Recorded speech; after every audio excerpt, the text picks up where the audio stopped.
کہ آپ جانتے ہیں کہ ایک چھوٹا سا عمل آپ کے گناہوں پر اللہ کی رحمت کی چادر ڈال سکتا ہے؟ اس بات کا ذکر ایک حدیث میں ملتا ہے۔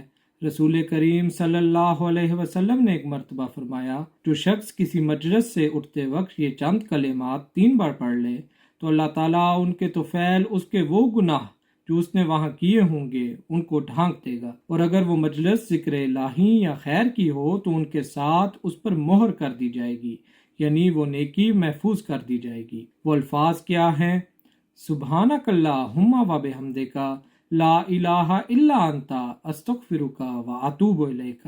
اے اللہ، تو اپنی حمد کے ساتھ پاک ہے، تیرے سوا کوئی معبود نہیں، میں تجھ سے بخشش کا طلبگار ہوں اور تیری طرف ہی رجوع کرتا ہوں۔ اللہ کرے کہ ہم حضور صلی اللہ علیہ وسلم کے ارشادات پر عمل کرنے والے اور نیکیوں میں بڑھنے والے ہوں۔